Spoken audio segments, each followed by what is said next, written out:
It's official. I am 37 days sober today with not a single drip of alcohol, including having just spent an entire week on a cruise with my wonderful wife, Lauren, and Jack and Max were there as well.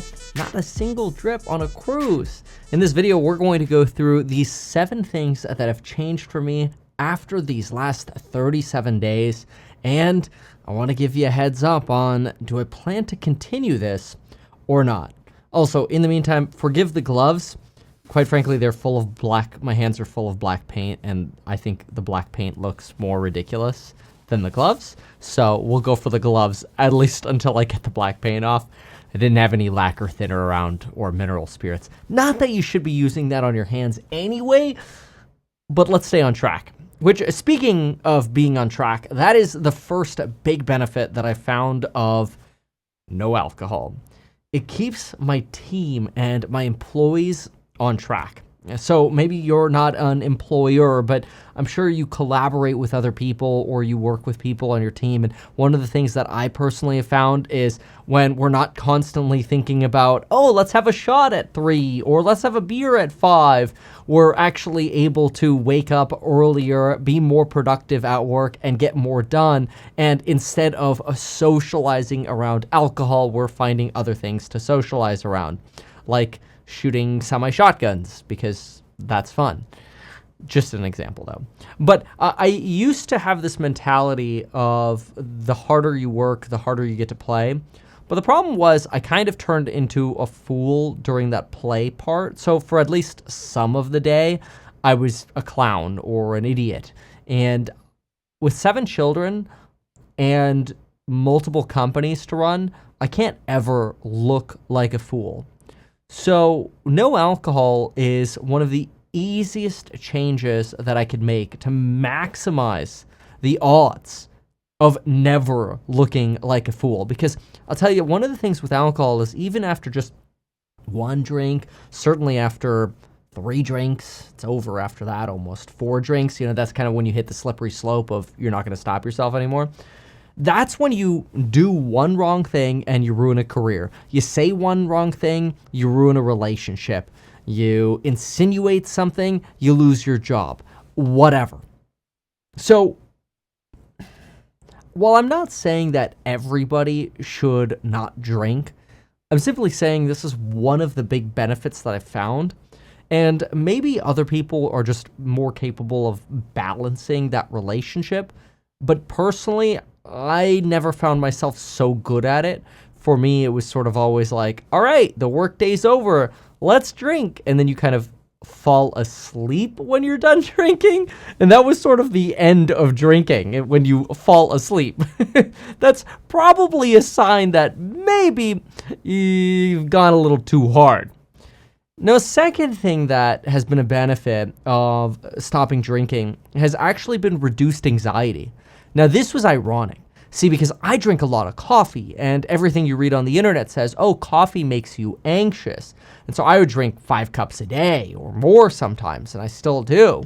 And so I've gone through spurts of quitting coffee, and what I would find is I had the coffee headaches, and then I got through the coffee headaches, and then I kind of just got tired at random times throughout the day, especially like after lunch. And I sort of lost control of when I could sort of peak my energy, which I can sort of control with coffee. I know there's about a 2-hour lag time to peak bell curve. And if you kind of time that perfectly, it's really good. Spoiler, the way that works is if you know you're going to crash at 2 p.m., make sure you start drinking coffee at 12 or like 11:30. So you start getting the up on the bell curve. Anyway, everybody said coffee was what causes anxiety. So I cured that by drinking alcohol. And what I found was drinking alcohol would just make me anxious to drink more alcohol. Now, it does cure very quickly. It is like a fast-acting medicine. And that's possibly why it's so easy to fall into the trap of regularly drinking, because it is very quick medicine. If you're having a terrible day or you just feel like absolute crap, there's nothing better than a shot of tequila, or maybe you're into a whiskey, or honestly, even just a hard day of work, a nice cold beer. Oh, so good. And I'm going to miss that because it was wonderful. Just the cure and the relief that it gives you is so good. But interestingly, that relief just led to that same anxiety the next day. Like, oh, it's 4 p.m. or it's 5 p.m. or it's 6 p.m. It's time to play with the kids or hang out with the family. Oh, but I'm anxious. I'm still thinking about work. Okay, I'll just drink to get over the thought of work and then be able to play with the family. And then the next day, surprise, surprise, you have anxiety leading up to that time because it's sort of your body telling you, hey, it's time to drink again. It was so weird. And now I do not have that anxiety anymore. And it's crazy because I feel like I've always had anxiety of my adult life since I was 18 years old. It's been crazy. And so that has been a huge game changer for me. Another one, this one's probably a little bit more straightforward. I do find that I'm able to see myself in a different light and that I'm able to evaluate what I'm doing right and what I'm doing wrong, my successes and failures better. I'm definitely not always right. I make a lot of mistakes, but there are mistakes that I make that I look at and go, oh, can I learn from this? And I feel like my focus has been much more clear over the past 37 days. Some folks at work have told me I seem more productive as well. Not that I was unproductive previously, just like an enhanced version. So if I was already productive, even more productive. And I think I'm just sort of getting started in that transition. I think you'll find on the channel some productivity enhancements over the next few weeks, really starting now, and I hope you come to enjoy them. And if you do, make sure to subscribe, and we can help each other out in the transition. I know some of you are also following these footsteps, and so I feel like I owe you an update because I know people have this impression of me that I change my mind often. I rarely change my mind unless there's like a really good reason to change my mind. Like if I'm driving and there's a better option, I'm going to change my mind, right? You're driving a company, you're changing your investments, whatever, right? But this is important, and I think it's also valid to give a fair update here that I'm still on the path. Still haven't had a sip of alcohol, and boy, it was tempting. It's been tempting, but I have not relented. So I've even gone purposefully to some of our favorite drinking spots to sort of tempt myself, or I've gone to bars with Lauren to tempt myself, and I've not, which has been great. So I'll show you some pictures as proof in the pudding, so to speak, in just a moment. But another thing that I found, and so this is the fourth reason, is it's a lot easier to wake up in the morning. I don't know what it was, but something about alcohol does make it a little harder for you to wake up the next morning. So I've been really enthused about not drinking and having a really easy time to wake up in the morning, because I'll tell you, there's nothing worse than drinking a lot the day before, and then the next day you're supposed to, be up early. I wake up somewhere around 3 a.m. It's really difficult to wake up at 3 a.m. if you're always drinking. Now, here it is. Here's the photo I wanted to show. This was just us on a cruise here.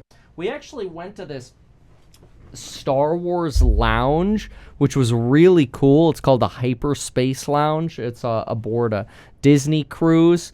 Look at just what this kind of scene here looks like. Oh, there's Lauren. Want to show the scenery around here. Yeah, I think I kind of was more interested in, honestly, some of the decor and thinking about the architecture and like, how could I use some of this in a future office of mine or whatever? I was so fascinated with even like how they did the lights under here or whatever. Sorry, probably not the best example, but look at what the lounge looks like when you look up from the table. That's a bar with a video screen that plays sort of Star Wars battleships that shoot each other. I mean, what a cool place, man. Yeah, so I went there and didn't drink, but it was tempting. But yeah, easier to wake up earlier for sure. Another thing too is the fifth thing, mind you, just on waking up early. I think waking up early is a productivity hack. It's extremely useful because nobody bothers me in the morning, and I'm generally not very productive at night because I'm tired. It's the end of the day. So just be very productive in the morning. It's pretty exciting, and I really enjoy that. Number 5, this one's a little more straightforward, but because I have a 9-year-old, a 6-year-old now who's about to turn 7, and I have 5 children, 1 and under. It's because Ella and Claire just had a 1-year birthday. Isn't that crazy? It's been 1 year already since my twins were born. And then 4 months, the other 3 will be 1. Long story. But yes, I have 7 children. So I got to be an example for all of them. So I have 7 reasons to be an example for them. But it's not just them. It's also my employees, my team, everybody who works with me. I think it's very, very important to be an example for everybody. And to prove that, I can do this. Number 6, this one's a little straightforward as well. Weight. I have a weight challenge. Basically what we're doing is myself and someone else in the office, we are on a challenge to lose as much weight as possible between like a couple months ago and the end of the year. And it's basically like a pre-cut phase so we can bulk after that. So that's just something we're working on. And cutting out alcohol. I was surprised, but in like a 200 calorie beer, probably 150 calories of it is the actual alcohol. I was sort of shocked by that. But anyway, if you had 3 drinks a night, you're probably looking at somewhere between, I know you could get like a light like vodka or something that might be 70 calories, but let's just go with an average of 300 calories a night, or even 400, especially if you mix a drink. Go with 400 times 7. It's a lot. 4 times 7, now you're at 2,800 calories. That's almost a pound of fat every single week. So over the course of a month, you're probably at like 3 pounds of fat that you're either you're constantly either carrying, or you're having to offset with more exercise, and you're not losing other fat because of that, right? So that's something to consider. And then, of course, number 7 is, this is just sort of, like, I don't want to say that I'll never drink again. I don't think that I have this critical problem where it's like, oh my gosh, yeah, you put me near that, I'm screwed.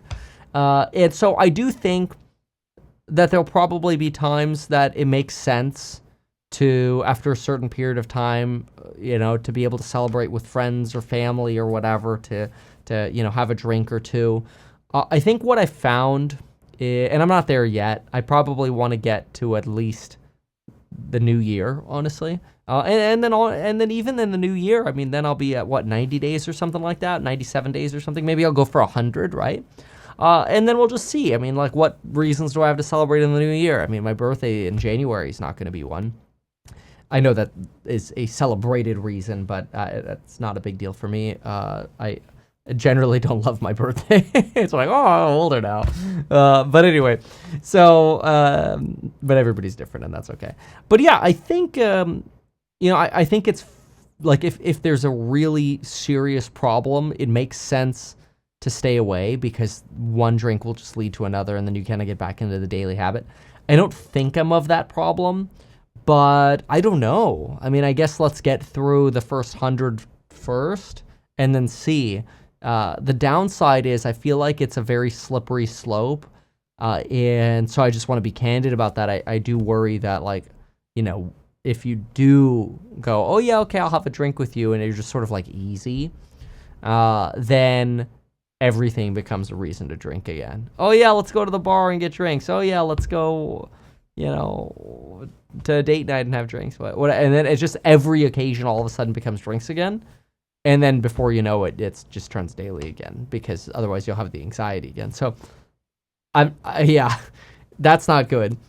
I do find also that personally, like, if you're going to drink, as soon as you hit that 4th drink, you're screwed. Like, your reason just goes out the toilet, and it's so much easier to go 5, 6, 7 is bad. So personally, I think the way to do it is that you go, like, the easiest defense is 1 drink, but it has a floater. And then like, when that 1 drink is over, no refills. Maybe that's a way to moderate it.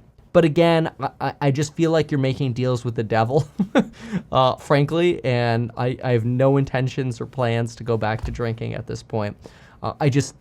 Part of me says, like, oh, do I really see myself as, like, never again in my life having a drink? Like, my kid's 21st birthday, am I gonna be like, nah, man, I don't drink, go for it on your own, like, I do feel like I do have some FOMO of that, so I'll just have to figure out how to balance that. But for now, it's going to be a pretty straight shot, so to speak. Anyway, and I'll just drink my favorite bottle over here, Topo. So cheers to Topo Chico. We'll see you tomorrow. Why not advertise these things that you told us here? I feel like nobody else knows about this. We'll try a little advertising and see how it goes. Congratulations, man. You have done so much. People love you. People look up to you. Kevin Paffrath there, financial analyst and YouTuber. Meet Kevin. Always great to get your take.